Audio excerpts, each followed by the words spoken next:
Manipulation and intent are two words that matter in this scenario. I think a lot, listen, companies are companies. Let's not get confused. There's an enormous amount of companies that are sitting here saying, what good deed can we do so it brings a good light on us so that we do more business because of it? And then the question becomes, is that okay or not okay? But I think as long as you're not completely tone deaf, and as long as it's not completely obvious or ridiculous, or if you're doing something like, if you buy our product, we'll do something good. If you just do good, the net there tends to play, and then how you communicate that becomes important.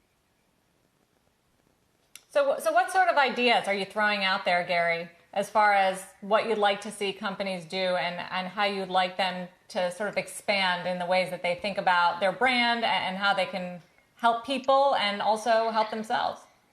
Yeah, I think there's two things that stand out for me right now. One is the documentation of the good. I think it's important, if you've converted your plant into making something and you're donating it, that, I think it's appropriate to document that and really thank your workers who are, in risk. Let's just call it what it is. And then more importantly, bring awareness to what you're doing. So the documentation of the good is something that I think about, in the distribution of that through, the Facebooks and the TikToks and the TV commercials of the world.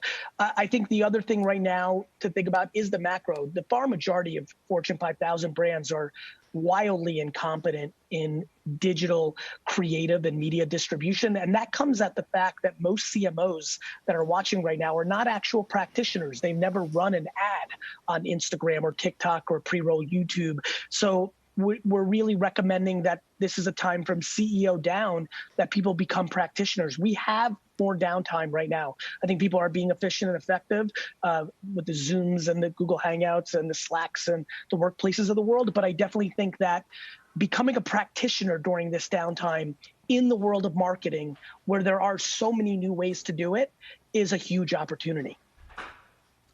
Gary, we've seen companies like Twitter and Facebook guide for significantly lower advertising spending. Have you been in any way surprised by the scale of that? I mean, of course, I understand as we head into a recession that companies are going to cut ad spending, but we're also seeing platforms like that and other platforms, on-demand TV and so on and so forth, see a big rise in engagement. Would you have expected those select avenues of advertising actually to hold up a little bit better than they seemingly are?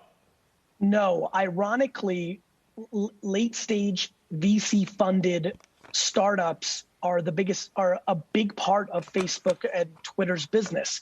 The modern DTC brands and consumer brands are far more sophisticated in modern digital marketing. Now, they've been able to afford it because they've raised so much capital, and some of their unit economics on CAC and LTV are underwater, which is exactly why they've stopped spending. So many of the biggest spenders have been spending at a loss with the intent of getting customer acquisition for their next fundraising round. The fact that the money behind raising your Series D has dried out very quickly has led to them closing their marketing spend because they haven't had true economics. There are for the CNBC crowd, which I spend half my life in, they would be stunned with realizing how many companies are spending more money on Facebook and Twitter and Instagram than Fortune 500 companies, because very honestly, they understand the consumer world better.